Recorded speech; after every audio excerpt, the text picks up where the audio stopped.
YouTube family, and welcome back to my channel. I have Jeremy King, my son, here with me, and we are cooking again. I told you I was gonna bring you some awesome videos, and today, Jeremy, what are we cooking? We are making an amazing shepherd's pie with the mashed potatoes we saw in the other video. Yeah. It's gonna be delicious. Yeah. It's gonna blow your mind. Let's take a look. Let's take a look.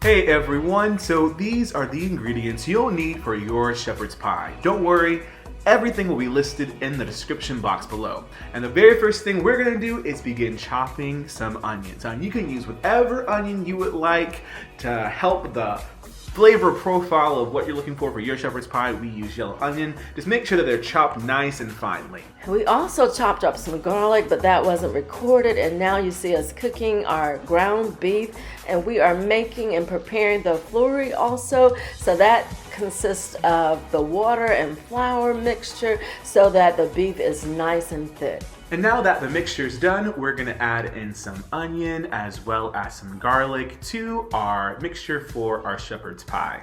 As well as our Worcestershire sauce, maybe 2 to 3 teaspoons of that with your ketchup, and also the beef bouillon packet. Now this is where the flurry comes in. You're gonna pour it in, and this helps make this ground beef mixture nice and saucy. Look at that, it looks absolutely delicious. We also added in some frozen carrots and some frozen peas. Gotta have some vegetables up in your shepherd's pie. So once the beef is done, we're adding it to our dish here, and mashed potatoes. So make sure you watch Jeremy's video on how to make those cheesy sour cream and onion mashed potatoes. Now you heard the lady, make sure you watch it. It will be in the description box below. Up next, we are just going to smooth out our mashed potatoes so we can make a fun little design to impress all your friends when they come over to try this dish. We're also going to be adding some parsley flakes,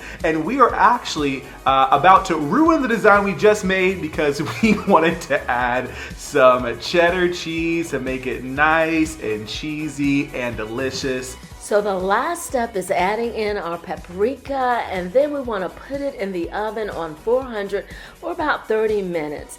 And it should come out looking like this, guys. Isn't that beautiful? All that cheddar cheese on top. This is yummy. I cannot wait to taste this. I am done making the shepherd's pie with Jeremy. It's been a blast, and this is my first time trying it, so I'm gonna give it a taste. Delicious. Tell your neighbor, say, if you wonder why I'm praising him like this right here. My God. It's because hot cow. Yummy. What is hot cow? If you want to make this, tell me how yours turned out in the comment section. All right, guys, that does it for today. Talk to you later. Thank you so much for joining me.